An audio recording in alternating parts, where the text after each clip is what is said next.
Welcome in to the Flea Flicker Fancast. We are ready to talk about the NFL Championship Sunday, NFC and AFC Championship games that just took place. We got David, we got Tony, and myself, Carson. Gentlemen, how we doing? Did you enjoy football? It was kind of a lackluster first game. The second game a little bit better. But before we get too far into the games, how you guys doing? Doing great. Doing great. Yeah, I'm doing well, Carson. I have a nice baritone voice for you today, just getting over being sick. So, sorry everybody, you're stuck with this today. So Tony, you've been dealing with some stuff lately, so we're glad to have you here. And I know it's not probably easy with the way things have been going this week for you, but we're glad you're here. So, um, gentlemen, the first thing I want to talk about today, the NFL officiating. And we're going to fill in the blank here and try and keep it PG. But because I think we could all probably fill in a expletive or two into this. But I'm going to start with you, David. NFL officiating has been blank this postseason. Consistently bad. It has been horrible this postseason. It even has been horrible throughout the season. A lot of blown calls, missed calls. Didn't they have that expedited, system going in the past couple of weeks in the playoffs? What happened to that? Like they just threw it out this week. Was that just like a test for the first week of the playoffs, and then we go back to bad officiating the next couple of weeks when it really counts? I really don't understand it. There's too many blown calls, too many calls that really don't make no sense, and this whole replay thing and having coaches challenge it, like. The expedited service is supposed to help coaches keep, flags in their pocket so they don't have to use their, the challenges all the time. And it's not working. It's really not working. The NFL needs to really think about doing something permanently about these officiating. Yeah. Well, yeah, I'll go and then let you talk, Tony. I liked what they did with the expedited reviews. We talked about that a few weeks ago, David.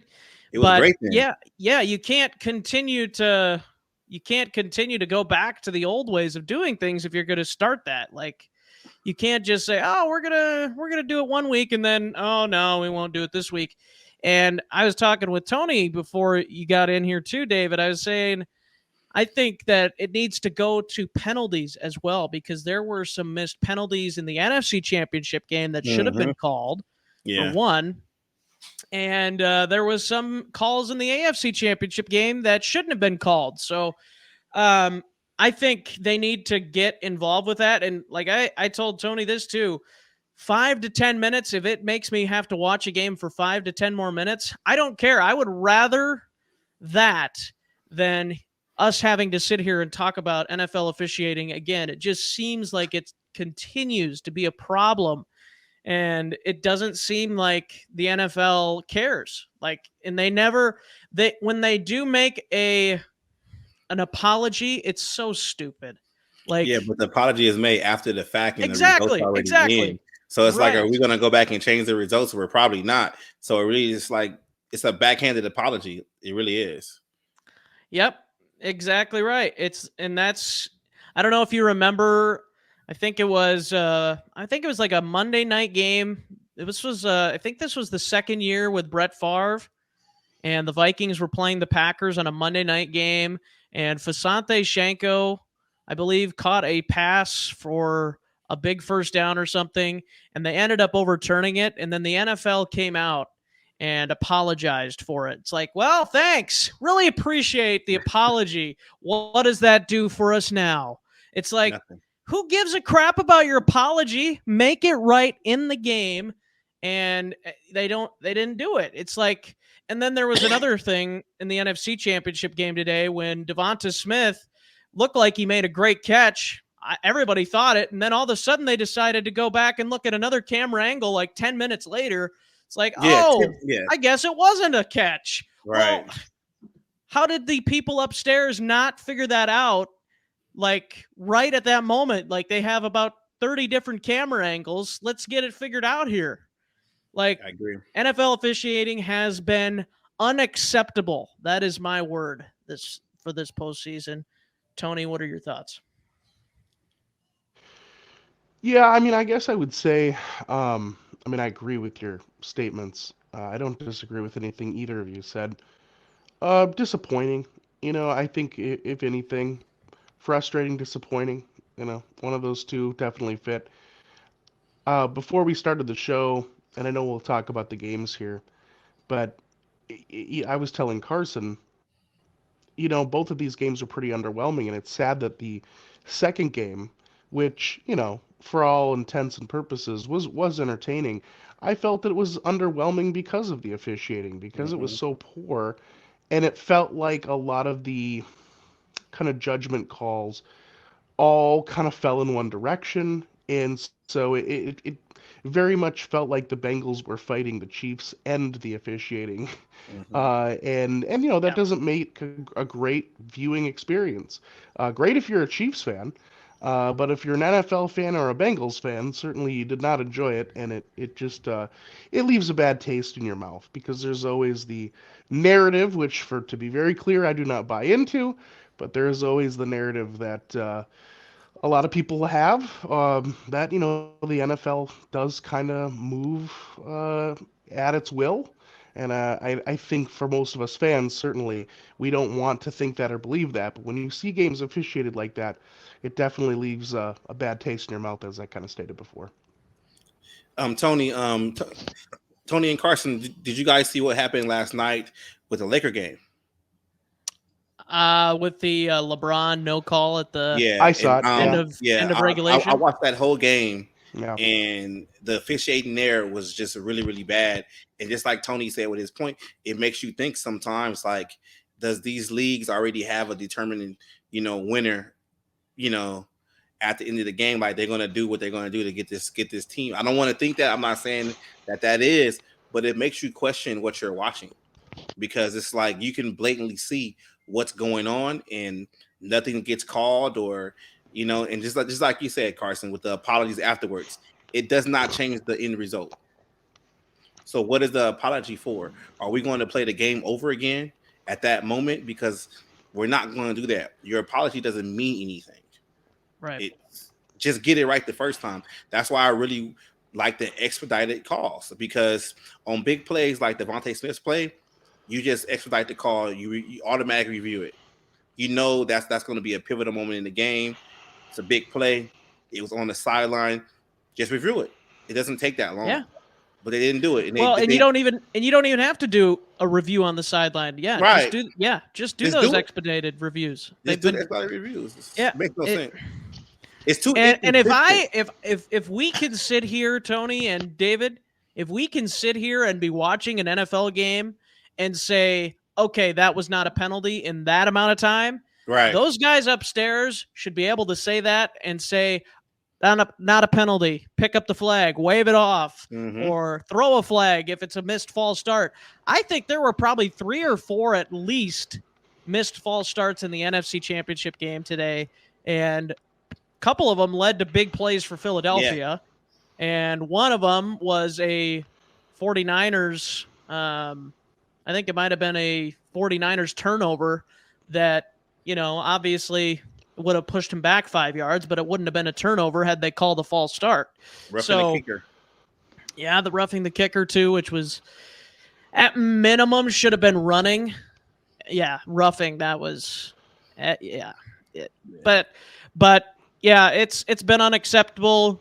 David, your word was consistently bad, and Tony, what was yours again? Disappointing. Yeah. Frustrating, disappointing. Frustrating, I, disappointing. I think the other thing I was going to mention too, before we move on to the next topic, is I did think it was interesting when one of the worst calls I felt during the Bengals Chiefs game was that intentional grounding call Mm-hmm. towards the end, Yeah. Oh and gosh. and it was funny to listen to Romo because he agreed with the call at the beginning, Yeah. then kind of like have to almost Like, he didn't want to concede that maybe it was not a great call. Because he's like, oh, Right. because at first it started with, like, oh, yeah, clearly that's intentional grounding. The two receivers release, and, clearly he's just throwing the ball to the dirt. And then, of course, we hear, well, I mean, P. Ryan's basically right there. And he's like, well, Yeah. you got to get back to the line of scrimmage. And he's like, well, P. Ryan is there, though, in the vicinity. Well, but he clearly threw it into the ground. And it was like, Yeah, okay, so yeah, now we're just, yeah. again, assuming, Just because in trying to real defend time, the NFL here. it's like, come on. And then, of course, it was on to the next play. So it was Yeah. just like, yeah. We'll kind of move on. But it's just, The NFL got their storyline, right? yeah, the Kelsey brothers, they're going Kelsey to be battling brothers. it out. I can't remember who the player was from Kansas City that's, I think, from Philadelphia. It's like... Andy Reid's old team. Yeah, Yeah, Andy Reid's old team. There's Oh so my many gosh. storylines. Yeah. Is it scripted? Find out today on the Overt If it's scripted, Flea Flicker then we need to get our money together and pay the guy who's scripting this so the Vikings can win one. If it's scripted. That's right. Whoever's scripting Hey, this. Wilfs. Hey. Start paying these people. Hey, stop paying quarterbacks Come on, and pay the guy Ziggy. that scripts it. Yeah. Let's exactly. reallocate this Kirk Cousins money to the bribe fund. That's right. Exactly. Hey, we got it all wrong. Don't pay quarterbacks. Pay the guy that's scripting the whole NFL. That guy counts the most. Yep. Absolutely. Well, let's move on to the actual games themselves. NFC Championship game, Eagles defeating the 49ers. When Brock Purdy went out of the game, you kind of knew that the writing was on the wall. Not that Josh Johnson's incapable, but when you're on your fourth string quarterback and, you're playing against the best team in the NFC, it's hard. Like, that's a hard task for anybody. And then Johnson gets hurt too, not to mention that. And then Purdy comes back in and can't basically throw the ball more than just a little screen pass. So, I mean, Philadelphia, probably would have won regardless, but it definitely watered down the entertainment factor of the game by having Purdy go out. And so I don't think that was scripted. That for sure was not, because I don't think the NFL wanted a game like that, because that is not good for business. But I think... yeah, it's interesting to talk about. But, yeah, I mean, Jalen Hurts showed out big moments today, some of the runs that he had. And, yeah, Philadelphia's defense is legit. I had an argument with somebody last week that somebody that told me that the Vikings defense and the Eagles defense are not that different. I was like, what are you watching? Do you like? I just thought to myself, how can you even think that? What would put that in your brain as being true? Like, that they're not even close. Like, honestly, I think they play two different sports almost. It's like the Vikings defense compared to the Eagles defense. Anyways, this is not the Vikings show, surprisingly. But that was just one thing. So I spent like an hour last week defending the Eagles defense, which I can't stand Philadelphia, but I defended their defense. So Eagles fans, you're welcome. But they played their hearts out today. But Tony, let's start with you. What were your thoughts on this game overall? Yeah, I mean, it was not very entertaining. I mean, and you're exactly right. Once Purdy went down, that was pretty much it. And I know the score didn't necessarily reflect that until really the game started getting out of hand, certainly in the second half. But, I took no pleasure in being right about this game. I know, unfortunately, I wasn't able to join you guys for the preview, but I know I said off the air to both of you that I felt that the Eagles would win this game, and I didn't want the Eagles to win. I would have wanted to see the 49ers win, but it's unfortunate that they had to lose in the way that they did, with, again, having an injury to a guy that, I mean, honestly, obviously Purdy came out of nowhere, right? So he was the big surprise, and And then it's just their luck ran out, right? With Thompson, and then he gets injured. So everything you said, obviously already, Carson, just underwhelming, boring. The Eagles will go. Certainly, it's going to be an interesting Super Bowl. Do I think the Eagles deserved it, as you already mentioned, Carson? Yeah. I mean, I don't think they won because of the injury. It certainly just made the job a lot easier. Yeah. Yep. David? I'm have an interesting take on this game. I don't understand why Shanahan did not sign a third quarterback just in case. Because I understand a lot of NFL teams don't only run with two certain amount of time. That's fine, but you already have injuries. Your number one quarterback, Trey Lance, has a broken ankle.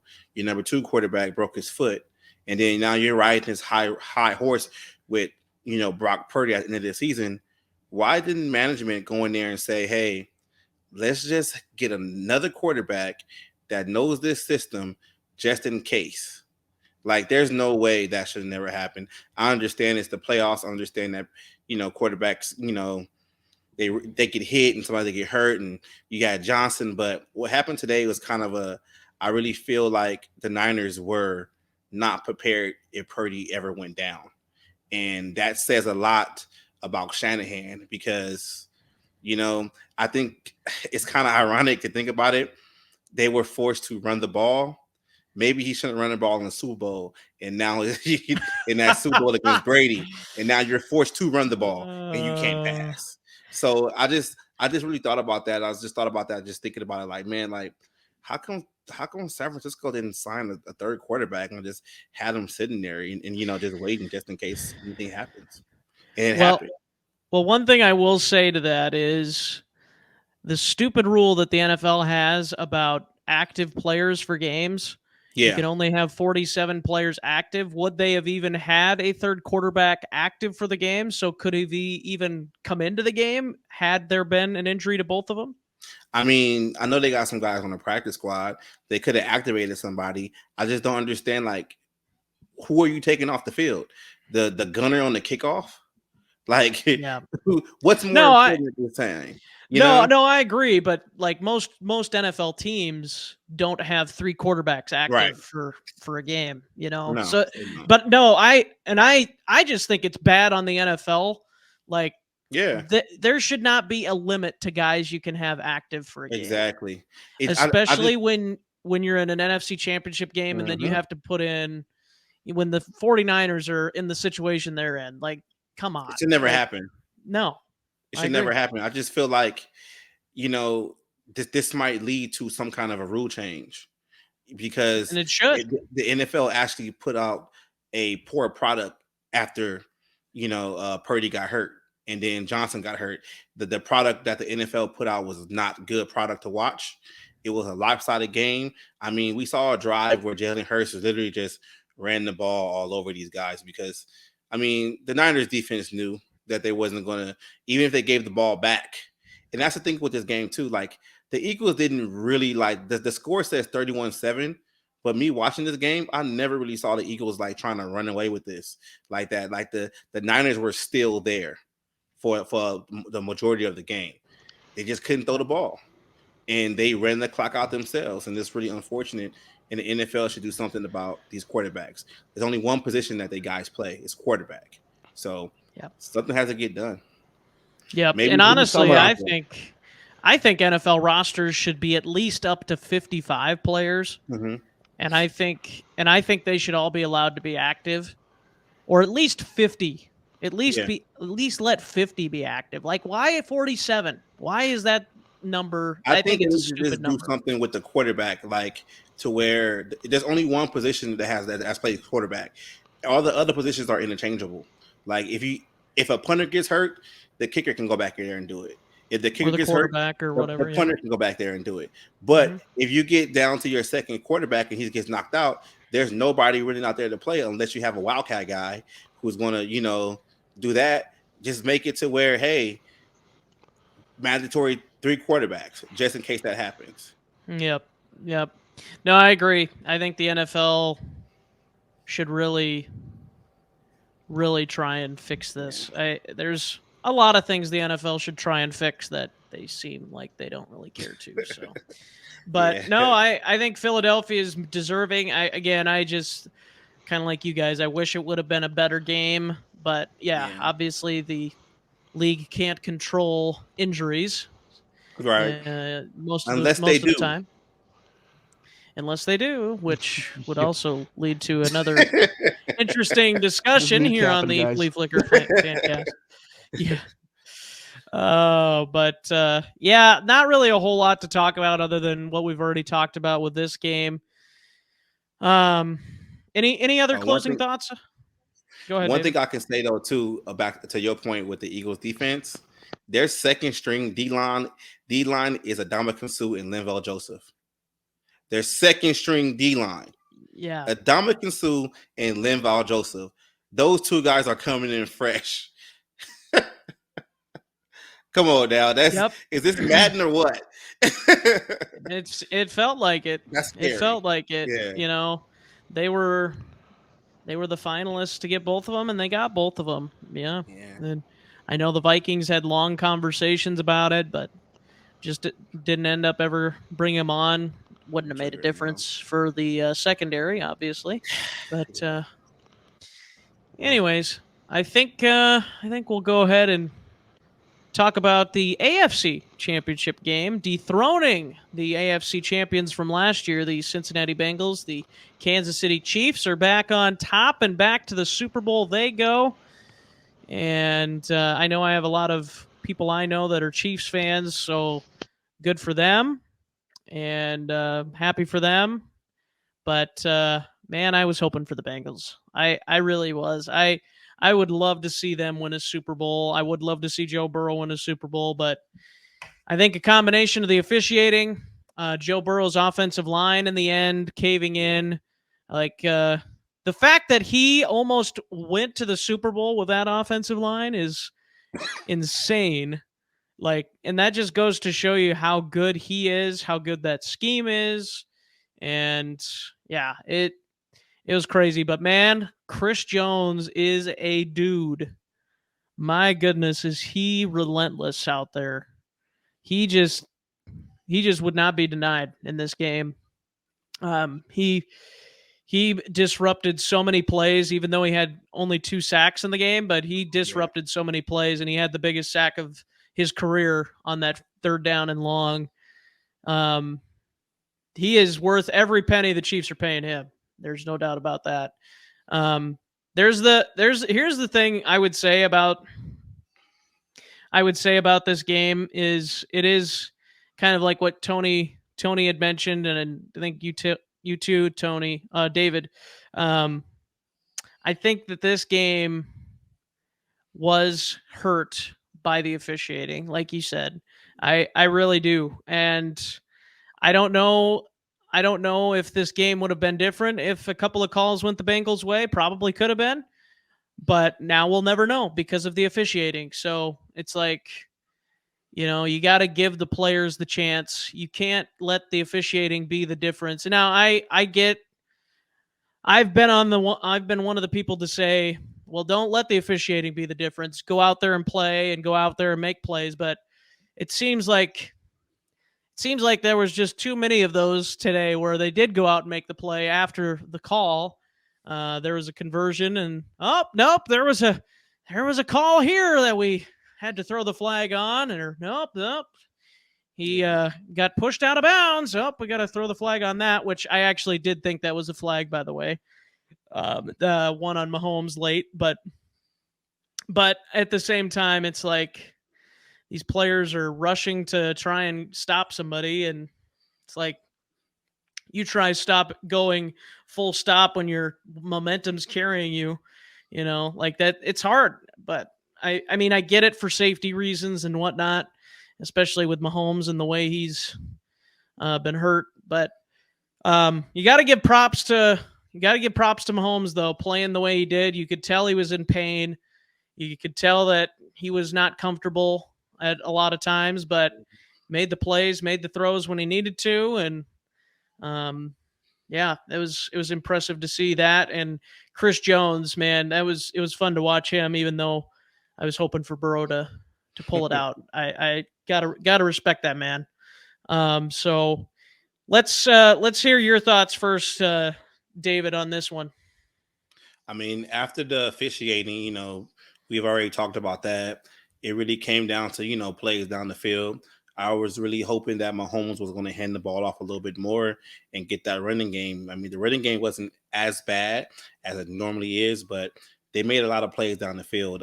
Valdez Scantling, a couple of plays that he made down the field was just, excuse me, just amazing. I mean, they just made more plays. That's what it comes down to sometimes. And I think Pat Mahomes had that monkey on his back by losing to these guys last year. So to try to get it done by any means, just like I said before, they win today, they don't play it to the next 2 weeks. So maybe he can be a little bit more mobile during the Super Bowl. But I mean, I'm just agreeing with Tony. I really can't say much on the game because the officiating kind of took the fun out of it. Yep. Tony, anything to add there? It just, yeah, I think, having let the game settle now for a little bit, you are right. I mean, both you and David Carson, I think Kansas City played a good game. I also think I generally am also on the side of, you can't blame the officiating because how many opportunities did you have where, it wasn't an officiating issue. It was, Mm-hmm. executed play. I just think when you get into the playoffs like this and you have two very good teams, they're going to be very tightly contested. And so a call or a missed call here or there can be the difference, just like how Right. an extra point could be the difference. Um, it's just, I think that that's why it seems so glaring when we have these officiating issues in the playoffs. Number one, because there's so many eyes on them, and number two, because the games are generally really close. Right. So it just, yeah, it was disappointing. Did Kansas City earn it? I think they earned the right to be in that game. I don't think the officiating kept them in it. I think they earned that. Mm-hmm. I just felt like the officiating certainly helped their cause for having the ball being in the position they were in at the end of the game. And I think that's what is disappointing because I felt like both teams were probably in a good position, just like the Bengals. I thought the Bengals were in good position to try to march down the field, but you can't keep getting set back in where every play counts. Right. So, Yep. it is what it is. It's going to be a fun Super Bowl. Mahomes will probably now have some more time to recover a little bit, so he should be hopefully in a little better place with that ankle than he was today. But I'm still looking forward to it for sure. Yeah. I've got some interesting thoughts on the game, but we are going to have plenty of time to talk about it because the Super Bowl isn't for 2 weeks. So we'll definitely dive into that. We got to get into our awards, which we'll have on our next show. Awards for NFL this year, since our awards matter more than the NFL actual awards. So we'll get into that the next show that we have. But any other thoughts on this AFC Championship game or any of the championship weekend before we dive on into some topical NFL news? I'm going to go back to the officiating. All year, we were all talking about, okay, the officiating is going to get better in the playoffs because the way the NFL does that, the best officiating teams throughout the year officiate through the playoffs, right? Well, that does not work because that rule is broken. We still had bad Yeah. officiating football. So the NFL needs to come in and do something with the officiating consistently to make it better. Expedited replays work during the Super Wild Card weekend, but I don't understand why when you have less games and less, officials to officiate the games, how come the officiating is still that worse? It it Yep. doesn't it doesn't add up to me. Um, Yep. things things have to be done and have to be systems need to be put in place for this not to happen. Yep. I think Exactly right. I have a quick take on that. I'm wondering if, the pendulum always swings one way or the other, right? I'm wondering if, the NFL is as flappable as maybe it might be, where it goes to wild card weekend. I think for anybody that was um, a realistic NFL fan, right? There was a lot of games, as you mentioned, Carson. Um, maybe if we don't have any horses in the race, so like let's say if your team wasn't in the playoffs, I think all of us really liked the replays, or at least those, again, calls coming in from New York to say, hey, we need to review this, the expedited Right. reviews. Um, I thought it was good for the game because I think if you are an NFL fan, one of the most critical pieces of enjoying Sunday is the integrity of the game. Yes. Is to feel like even if it's not going to be for Yep. my team, like maybe it's a call Hmm. doesn't go my way, at least I know it's being called in a fair fashion, right? And that every team Right. has a fair shot.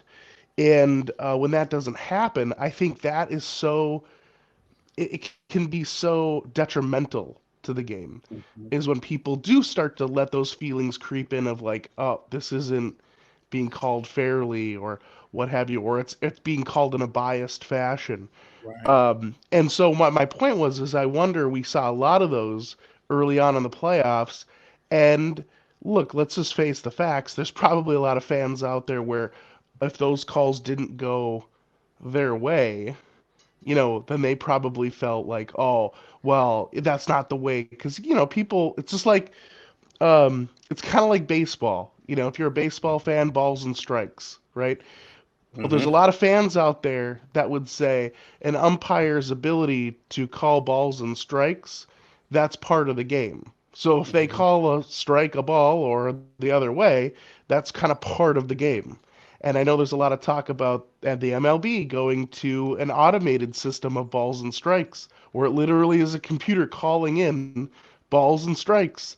And, look, at the end of the day, is it part of the game?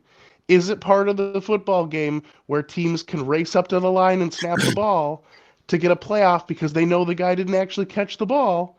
Is Right. that part of the game? Or do we need to find a way to officiate that part out of the game? Where no, we're going to review it. We're going to make sure the catch was made. So I don't know. I can see both sides of that argument. I would say for me, when it comes to football, if it's a catch, I want to make sure it's a catch. If it's a fumble, I want to make sure it's a fumble, even if it Hmm. doesn't go my way. So I don't know. I would assume that, there's probably some fan bases out there that have raised hell, and maybe the NFL, because of that, decided to back off a bit.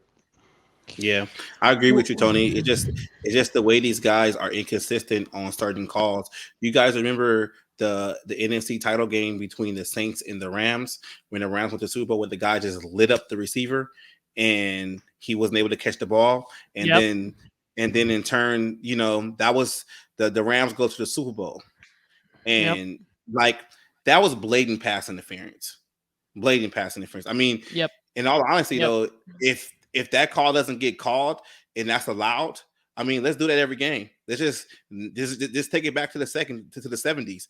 Night Train Lane, those guys just knock guys out, you know, before they even catch the ball. But they're Yep. so inconsistent on certain plays. Like this play is a pass interference.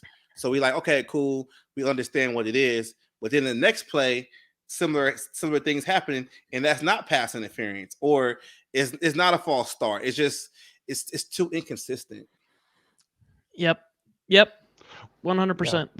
Well, that's why I think with some of the rules, we've gotten away from quantifiable rules where, like, if a knee's down, he's down, right? Like they're very clear. Like, hey, he makes a catch, we need 2 feet down, right? Like Right. there's like, it's very measurable, and and I get, some people have brought this up as an issue with the NFL in the last probably 5 to 10 years.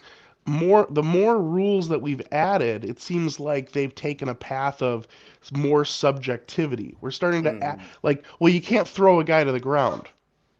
Well, we You throw a can't guy put to your the body ground weight on on the almost guy, every single play. right? So Yeah. what constitutes thrown to the ground, what doesn't? And if you look at it, there is no real like definition. What So constitutes putting your weight on the quarterback? Yes, exactly. yeah, and Exactly. then you start also getting, and Carson, you brought this up, and I don't disagree with you on that call with Mahomes. I do think that should have been a penalty, but that's also one thing that like is tough about football. Is if you got guys that are flying around. I mean, all these guys are incredibly fast. We forget as non-professional athletes that not only are these guys humongous, they can also run like 4.740s. Kevin Williams ran like a 4.7540 at like 330 pounds. Like that amount of weight is not supposed to travel that fast. So my point is you start moving guys around so quickly and things are bound to happen. And so then you almost kind of need to have a gray area of like kind of unintentional contact that just kind of happens. It was unavoidable. And sometimes that's a penalty, sometimes it isn't. And I think we started with that. There was a lot of controversy over those kinds of calls and Yeah. plays. And I think we've only expanded on it, which is obviously where it's been, it's made it kind of worse. It's like when a quarterback slides. If I'm going in for a tackle and then at the last second he slides and I'm going to hit him in the waist, but because he went down to his butt, now all of a sudden my face mac nicked the top of his helmet. It's Right. head-to-head contact. Yeah. Where they weren't trying to do anything dirty at all, but it's just, in a half a second, I'm supposed to stop all this weight from moving that fast. It's very difficult. Mm-hmm. Yeah. I agree. I agree Yeah. with you 100%, Tony. Yep. Nope. I do too. I'm gonna stop talking about it because I could go on, but I'm gonna. We got the puppy on. We got the puppy on. Maybe What the do we got with XFL you, is going to get Tony? it right. Yeah, right. By not officiating at all, maybe that's the Like this, answer. this NFL blitz just let guys That's just right. hit each other. Oh, I That's loved right. that game. Loved that game. What? Who do you got with you there, Tony? Little Oh yeah, puppy this there. is this yeah, this is Dee Dee. This is Dee Dee Dee. Dee. She's a little chihuahua. Oh, very Yeah. cute. Very cute. Yeah, Dee Dee is not a it's an acronym. She was rescued out of a dumpster. I know, sad Oh story, but you can wow. see she's here. She is fine. But yes, we found her in a dumpster. Somebody put her Wow. there. And so Mm. she is all fine and healthy. But her name is Dee Dee for Dumpster Diva. So, yeah. Very cute. Very cute. Well, that's awesome that you guys did that. That could lead to another discussion, but That's right. this is an NFL show. But no, that is really cool, and glad you got Dee Dee as a part of your family. So, um, let's go ahead and talk about the coaching carousel here in the NFL. It continues to go round and round.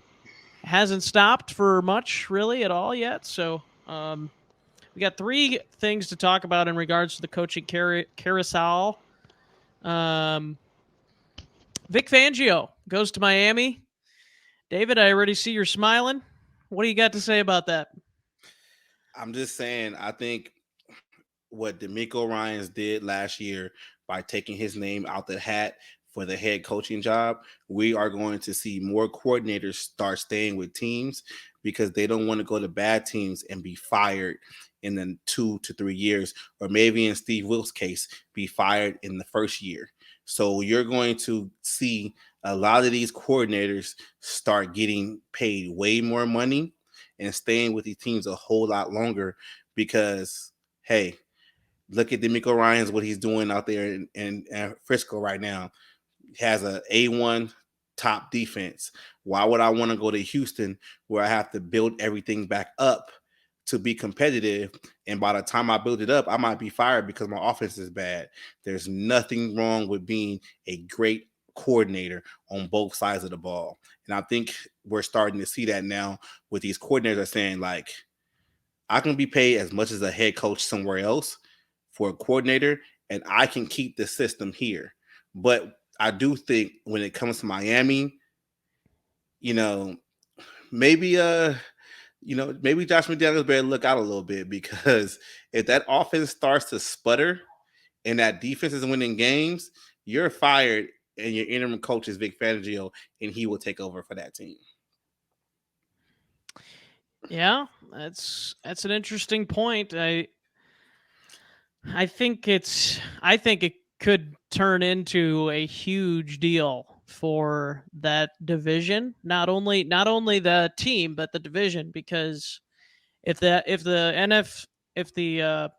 Dolphins offense, like you said, but if it continues to improve and they figure out the situation with Tua, or they move on to a different player at quarterback, who knows what Or happens Tom this Brady. offseason. Yeah, Tom Brady after all the tampering. But I think this could be a huge deal for Miami, because if they improve that defense enough and their offense continues to rise, they to me become a big threat in the AFC. Like, I think they have a chance to. I mean, they almost beat Buffalo with their backup quarterback. Exactly. You know, Exactly. like I think Mike McDaniel, what he did with Skylar Thompson in that game alone, is pretty Yeah. incredible. Now, I get their defense helped out with turnovers and stuff, but it's like that team's going to be competitive. But you remember Flores had the defense playing also good the year before too. Right. Yeah. So the defense But it was hasn't his been fault. bad. Yeah, it was his fault. Yeah, we want you to lose games, but don't lose games. Yeah. Right. Some of these, yeah. Miami. Yeah. Yeah, I feel bad for Dolphins fans that, are kind of like, like I think a lot of them do probably feel bad for how Flores, that situation panned out for him, and how ownership treated him and the GM and all that. But yeah, yeah, I don't like it, but they rightfully did get a pick taken away, so they don't have a first round pick. So that's good.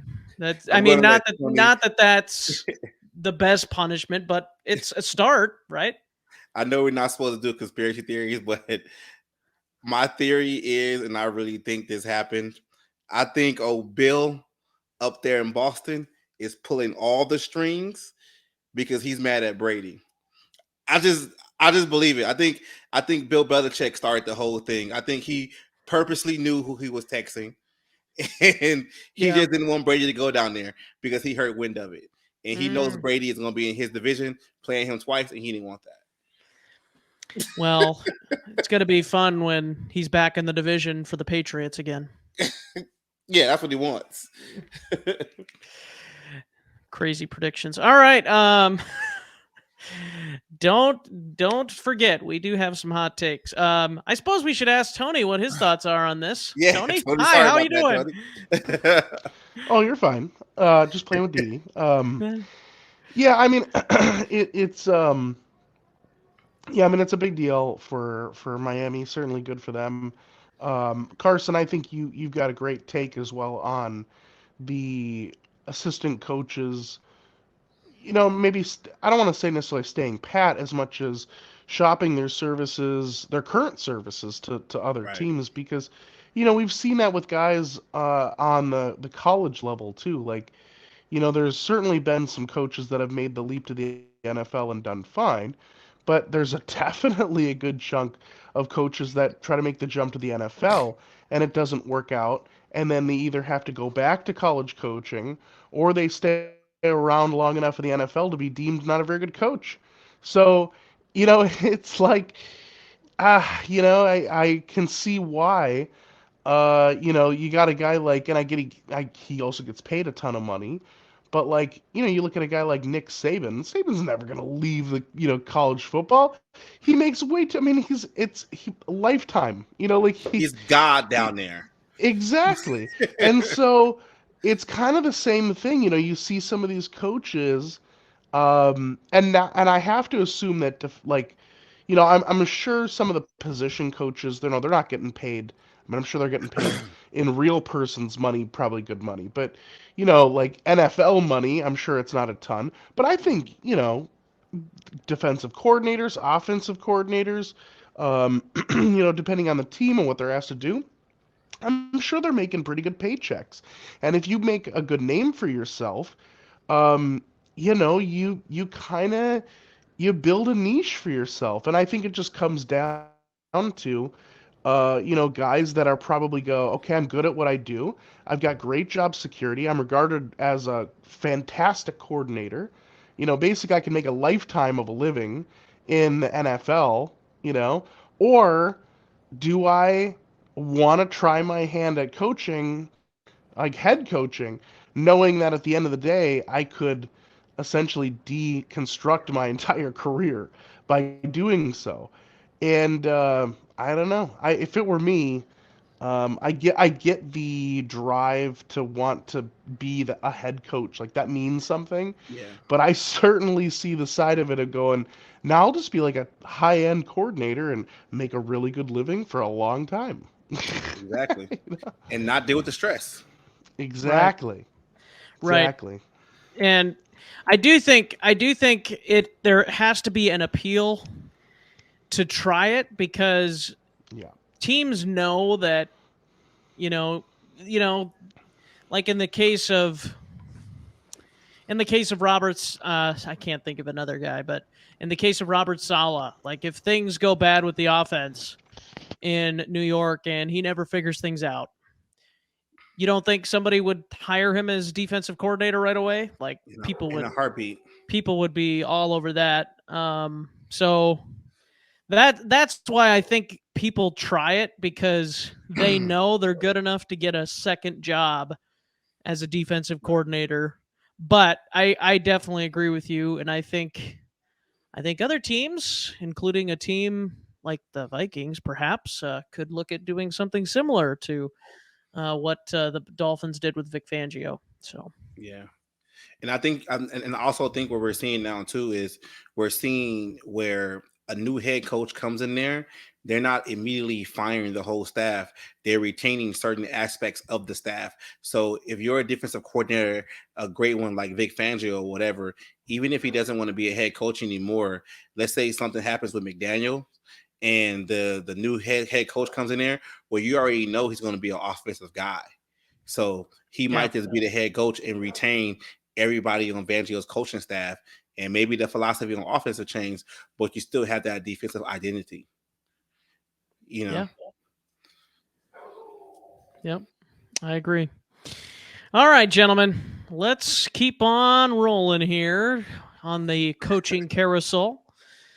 Cowboys and Kellen Moore, speaking of coordinators, but not staying with their teams. Cowboys and Kellen Moore parting ways. Interesting, interesting, interesting. I uh, I I think Kellen Moore is definitely going to have another job. First of all, by the end of the offseason. Um, maybe Arizona. Maybe Arizona. That could be a good landing spot for him. But let's get your guys' thoughts about this before we dive too far into new places for him. David, go ahead and give us your thoughts on Kellen Moore here. um, honestly, this one came completely out of left field because I Yeah. really thought, Jerry wanted to keep his hot shot coordinator in house for as long as he could, but it's kind of weird that a couple of days ago, Dan Quinn said he was staying as defensive coordinator and didn't want to interview for any head coaching jobs.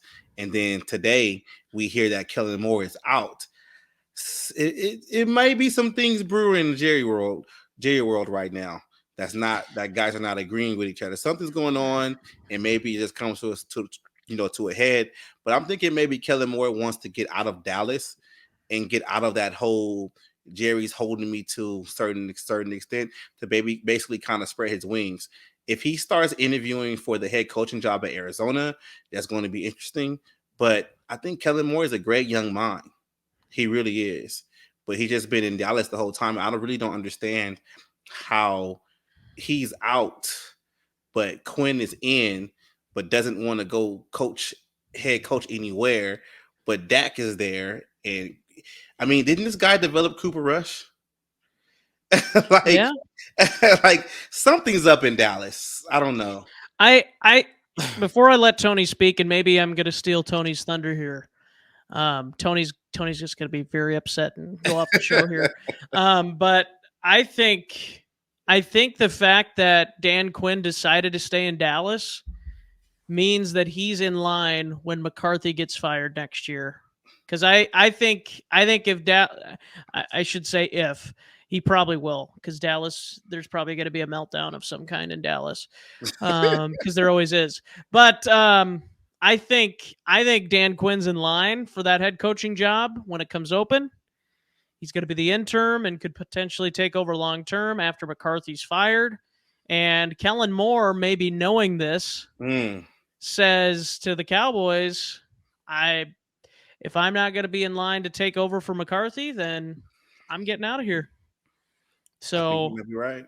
I think that might be why Kellen Moore is wanting to leave. And I'm going to guess that it was more Kellen Moore wanting to leave than the Cowboys wanting him to leave, because they probably wanted to keep him, but Kellen's like, nah, I'm not doing this anymore. I'm not doing it anymore. So let's just make it sound like, all right, we're going to mutually agree to part ways here.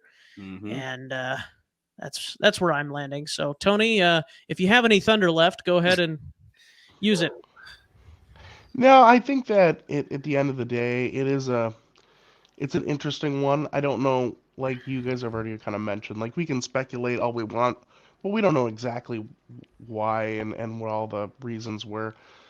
The one thing I will say that would be a little bit different than what either of you have said is I think there's a possibility that, kind of like going to, well, actually, no, I'll just use the Cowboys as an example. That's probably the best example. It's kind of like being the head coach of the Dallas Cowboys. Like, unless you're winning Super Bowls and unless things are going incredibly well, you're on borrowed time. This is not a franchise that likes to keep people around anyone when they're not winning championships and not winning them consistently, which, there's a conversation to be had about how realistic those expectations are. So I think in some ways I'm wondering, the angle that my mind took was just wondering how much heat Kellen Moore was taking for their offense and Dak Prescott, and either he was on the side of, look, Dak's just Dak, and maybe he's had an opinion about that for a while and gone, yeah, I can't do it anymore because you guys aren't listening to me, or maybe he is like, Dak's Dak, and I have lost faith in this guy, and the organization has said, no, he's our guy, we're sticking to him, we're not going to look in any other direction. So I think both of those could be true. I don't know which one is more likely or plausible. I think they're both, they could both be equally right or wrong. Let's put it that way. But it is an interesting one, not one that I saw coming, but there's always turnover in Dallas, so. Yeah. And turnovers. Thank you, Dak. Tony, you remember Jerry ran what's his name? Jimmy Johnson out of there. Yep. And he was winning Super Bowls. Maybe Dallas can't win any Super Bowls when they're not trading, running backs to the Vikings and getting all these draft picks for them. Maybe it's the reverse curse that they're dealing with right now of why they can't win again. They're not getting gifted Troy Aikman and Michael Irvin, and those guys from a bad trade. So this reminds me of one of my high school science teachers, a big Cowboys fan, and Mr. Allen, shout out to you if you're watching. But he does not believe, I remember him telling me this, he does not believe that the Cowboys will win a Super Bowl as long as Jerry Jones is still alive. Because he is just pulling strings all the time, and usually they're the wrong ones. Yep. And he just doesn't know when to keep his nose out of certain things in the organization. And I have to agree. I don't know if the Cowboys will win a Super Bowl as long as Jerry Jones is there. But I don't think they're going to win a Super Bowl as long as Dak Prescott is there either. Yeah. I'm just going to throw that out there. It's just like I said last week. Well, yeah, when they lost last week, I said, where in any sport, NFL, NBA, whatever, where the team loses a playoff game and immediately they stick a microphone in the owner's face and ask him what's going on with the team. Like, where does that happen at? Yeah, you know where it happens? Nowhere else. Nowhere else but the Cowboys. Yep. And he's being asked to make a decision on his coach right after the game has been played. Mm-hmm. What are we doing? Yep. Like, you're not asking the coach what happened, the game plan. You're not asking Dak Prescott why he's throwing picks. The first person they went to was Jerry Jones. That's a Yeah. problem. Yep. Absolutely. Well, let's keep going on this little carousel here, gentlemen. Let's head on over to the DeMeco Ryans head coaching carousel, which before we get into him going to Houston, I pulled this up, a quote from Fred Warner after the loss today to Philadelphia. Fred Warner says, after seeing DeMeco Ryans after the NFC title game loss, he says, quote, "It was the first time it kind of hit me that this was the last one with him. He's fully deserving to go on and be a head coach." And also coming out right after the NFC title game, with the 49ers season over, defensive coordinator DeMeco Ryans will visit Houston this week for a second interview, and if all goes well, he is expected to become the Texans head coach. And that was from Ian Rappaport reporting that today. So DeMeco Ryans is not taking our advice here, David. I have a different take on this one. I've been saying this for years. I really think the NFL should make a rule to where you can't interview until the season is officially over. Oh, yeah. I really hate it. It puts a bad taste in my mouth. It reminds me a lot of 2017, with the Vikings, and Shimmer already knew he was going to New York. So the guy's plays were horrible, and I will never forget those plays he ran. Like, after the game was over. The game was still in reach, but the plays he were calling was just basically like, I'm not going to be here next year anyway, so who cares? Like, I really feel the NFL should really put something in place to where teams cannot interview anybody until it's officially the Super Bowl is over. That way you won't have all these tampering and all these guys talking to players saying, hey, I may be coming here. And, like, why would Fred Warner even say that if he hasn't had a talk with DeMeco and DeMeco's telling him, like, yeah, I'm probably going to take the Houston job? Let's just stop interviewing while teams are still playing. Please do, because it affects your play calling down the stretch. If you're your offensive coordinator and you're down 30 points or whatever, are you really trying to win a Super Bowl? Are you really trying to win a title game? No, you're worried about the next job. And I hate it. I hate it with a passion. Like, it happens every year. The losing team, their coordinator leaves and goes somewhere else. He wasn't thinking about the game. Yeah. Yeah, I think it's hard because with the NFL offseason becomes very relevant for teams once they've been eliminated, and they're trying to get their organization in place so they can start to make decisions, start to make plans for things. But I agree with you, because the NFL really should just sit down and say, we need to push the league year starting back a little bit.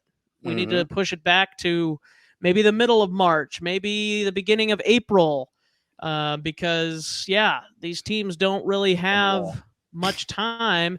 And what do we have in June? It's the dog days of June. Who really cares? Like, move it back to the beginning of April. The NFL offseason starts.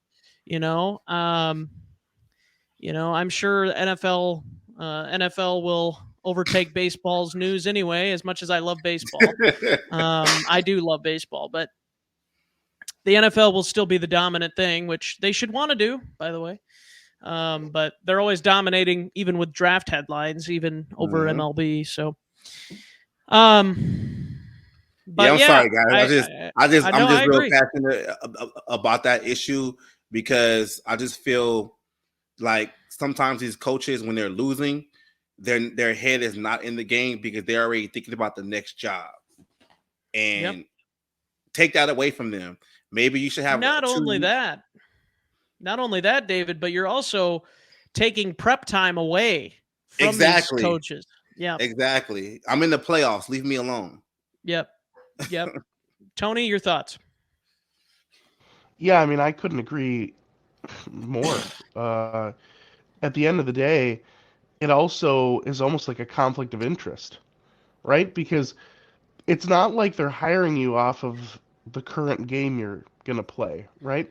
They're hiring you off of the body of work that came before the game that you're about to play, or games, if you are gonna make a deep run in the playoffs.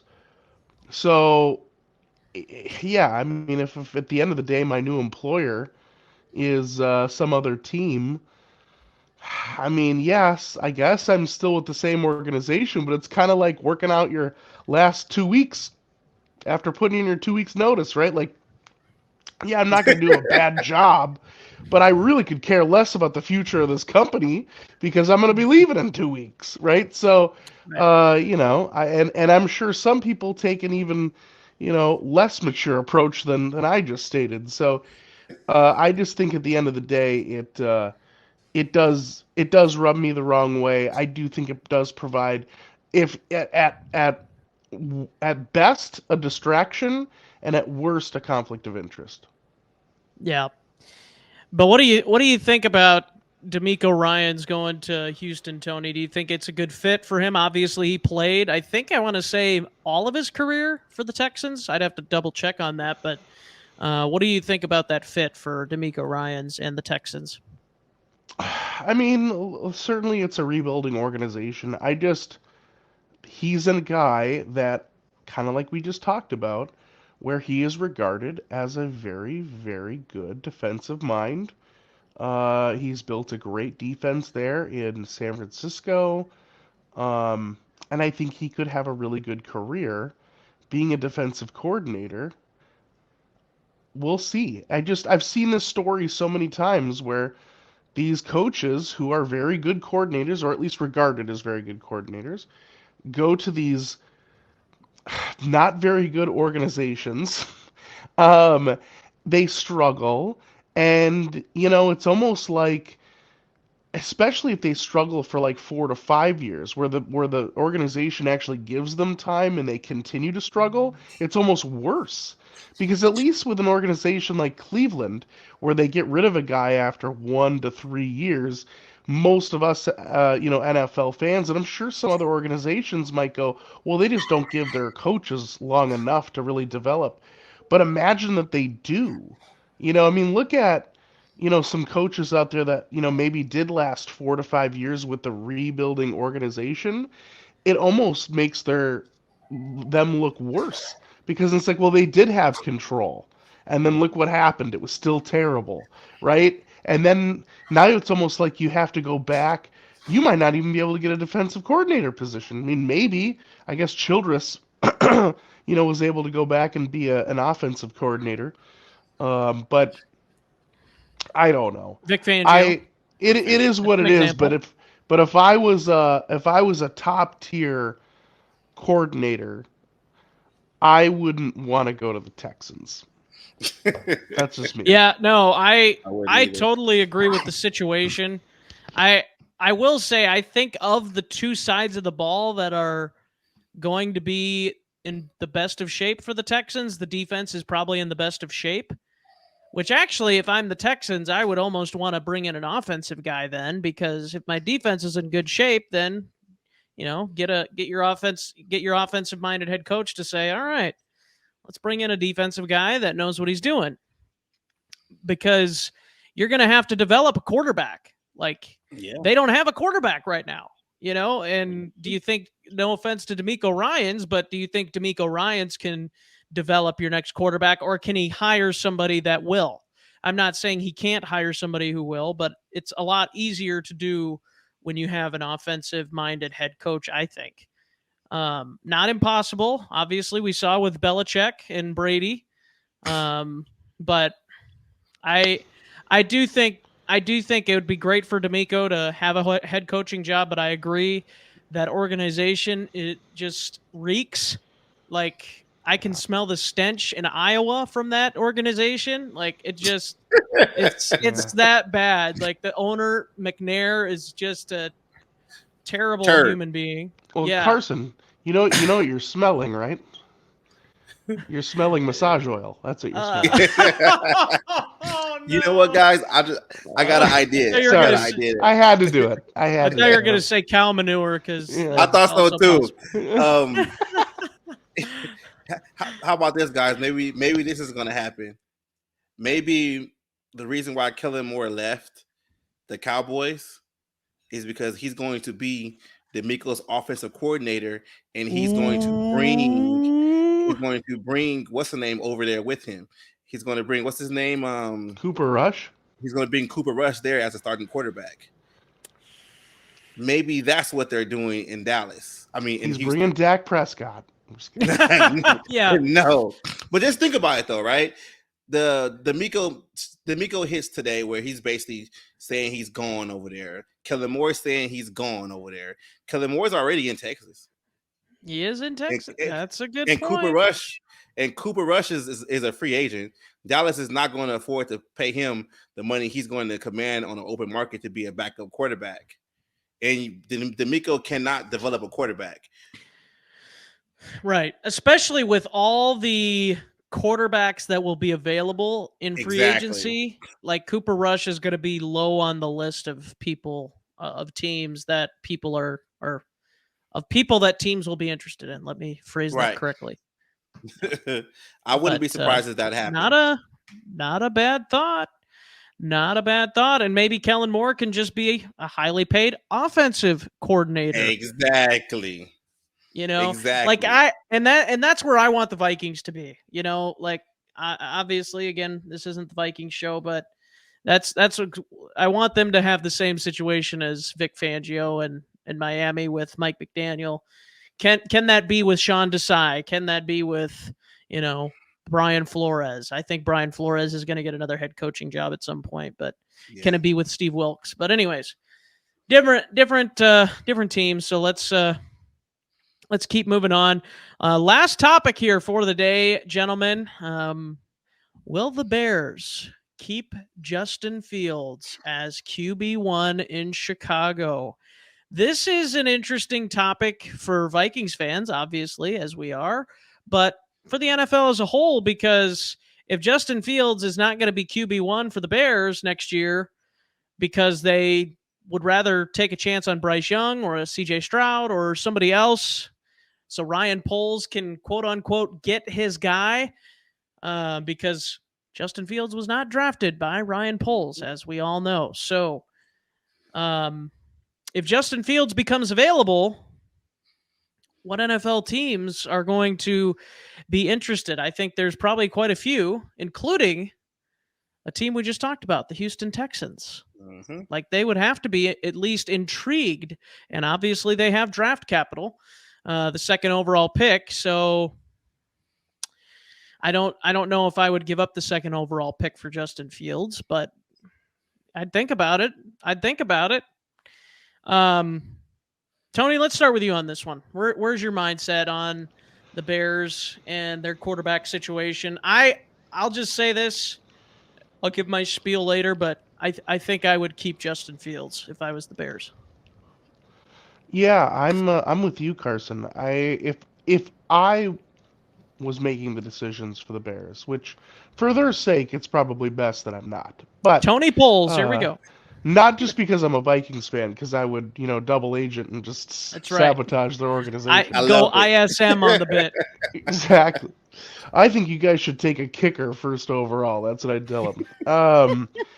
No,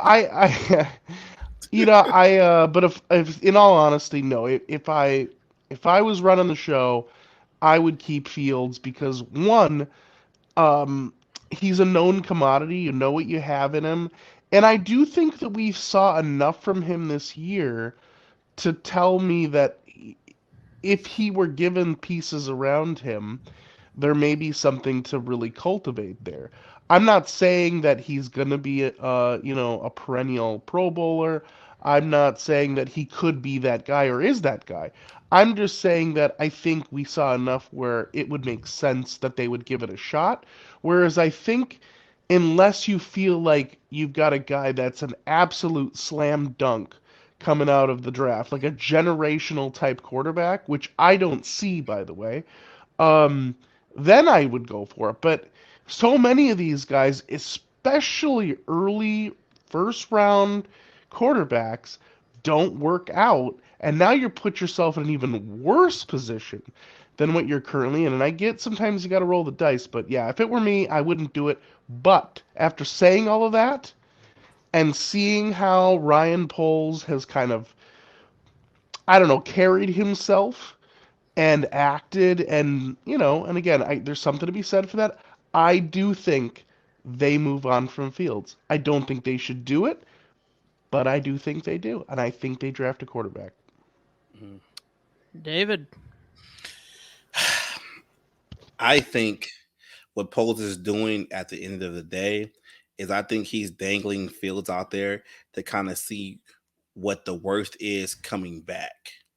I mean, as a GM, you want to see how much your players are worth on the open market. I think he wants to see which teams are going to bite, what teams are going to give up, just to start talking about, Fields. I don't think he really has any interest in trading for Fields, because I think Fields is probably the same player he would actually draft. Him and CJ Stroud are the same player, in my opinion. They're both Ohio State guys. They come from the same system, dual threats. They're pretty much the same player, in my opinion. But I think what Poles is doing, he wants to see what he can get back on the open market and if it's even worth it or not. I mean, I wouldn't be surprised if he does trade him, but I still think he's going to keep him in-house and try to build around him. He just wants to see, hey, we already got the first overall pick. We can draft any quarterback we want with the first overall pick. We don't necessarily need Fields right now. We already know what we have. Let's see what we can get. Can we get 2 firsts? Can we get a traditional player on defense? Can we get, something for the offensive line? That way I can build this team a little bit better in the future for whatever I decide to do at the number 1 pick. They might even trade that number 1 pick for something else, because I think teams really want their pickings for a quarterback and they already have one. So I think they just want to get in talks with anybody right now, and they might go anyway. I think if I was a betting man, I would say they trade the number 1 pick and keep Fields. Yeah, it could be. I was just going to add something really quick. One of the reasons why I came to the conclusion that I did too is that we've seen in the past that there are a lot of GMs and coaches even, and again, our favorite team included, where we saw this happen a bit, where I think coaches and GMs get very fearful about their careers being judged on guys that they didn't draft or bring in as free agents. Yeah. And I think we saw that with Spielman and Zimmer, where I think Zimmer tended to blame Spielman and handcuffing the salary cap with bringing Cousins in, him not wanting to bring Cousins in, and ultimately you've seen how that played out a little bit, where obviously they both ended up getting fired, but we've seen it in other organizations. And that's why, again, I think maybe Poles does pull the trigger, because I think in a way he knows that unless he turns things around, he's going to be on the hot seat. And with him moving on from Fields now, he kind of almost hits the reset button again, where it's like, yeah, we'll see, but now's the first time really I'm able to build the team. Don't worry about anything like last year, because that wasn't my guy, right? So, and then with every new guy, you get more grace period to let those people develop. So I think sometimes you can see they just position themselves that way. But who knows? Like you said, I think the smart move is to keep them and maybe use that for leverage for trading the first pick. So you're right. I think definitely using it for leverage. And if I'm the Bears, my plan of attack is to, first of all, trade the number 1 pick to the Texans. I want to trade that pick to the Texans if I'm the Bears, because then I have the 2nd pick, and people will want the 2nd pick, whoever the Texans don't want. And I would just keep on going back, if whoever has the 3rd pick, I don't even know who has the 3rd pick. Whoever has the 3rd pick, say, all right, come on down. What are you giving me? Is it? And then the Colts, do they have the 4th pick? Is that right? The Colts have the 4th pick. All right, Colts, what do you want? I got an offer here from the Panthers. They really want to come up and get a quarterback. What are you going to give me? I'm just saying, like, if I'm Ryan Poles right now, like, the world's Draft Day, the movie. Yeah, right. It's Draft Day, the movie. You're exactly right. Like, just giving all these picks up to move back a few, like, even one spot. Like, if I'm Poles, I'm trying to get as much value for some of these picks, because here's the thing. The Bears have a problem, and it's called they don't have a good roster. They need a good roster. They don't, like, they have a few pieces that are okay, but you look at that roster, it's not good. So what does that tell you? They got the number 1 pick. They do have the quarterback, I believe. So then that means, okay, now we need to start acquiring more capital to go and build this roster around our quarterback. And that can happen. Yes, it can happen by getting a top player in the draft, or it can also happen by creating more depth, by adding more picks and potentially getting more impact players instead of just 1 or 2. So I think that's what I would be doing if I'm Ryan Poles, and I honestly think he's going to do something very similar to that. Very, very much going to be trying to get as many picks as he can, which is the smart thing to do. It really is. Yeah, here's a twist. What if he trades Fields and trades back out of the number 1 spot? Trades Fields for picks. We're riding with Nick Foles, baby. And then accumulates even more picks, by trading out of the number 1.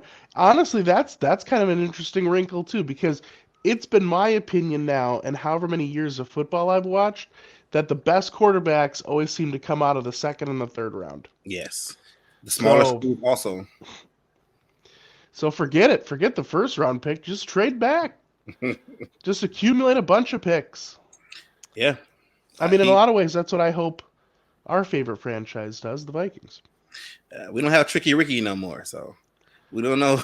Well, Kwesi Kwesi likes to trade within the division. That's weird. Yeah. It's a whole nother yeah, pretty soon there. we're gonna have a conversation about Justin Fields being the new quarterback of the Minnesota Vikings. Oh gosh. Yeah, wow. You're right. Speaking of, the Vikings were interested in him, so they were. Yeah, that was back. Kwesi's like, hey, I traded with Detroit twice. I got the Packers once. Come on, Chicago, what you want to give me? That's right. That's right. Yeah, we're gonna get Justin Fields and Brian Urlacher as the defensive coordinator. Oh man. Bears want 5 first-round picks from the Vikings for the number 1 pick. Yeah. Don't do that. Well, if he does that, he's gone. I'm going to Minnesota and kicking him out of his own office. I'll escort him out of the building if he does that. Yeah. We'll give him Jordan Hicks. They can have Jordan Hicks. That's right. For the number 1 pick. Just give us a bag. Maybe we'll throw in Eric Kendricks too. Maybe. Or some deep dish Chicago pizza for Jordan Hicks. Yeah. I'll take Dalvin Cook. No, not Dalvin. I wouldn't want to deal with that. All right.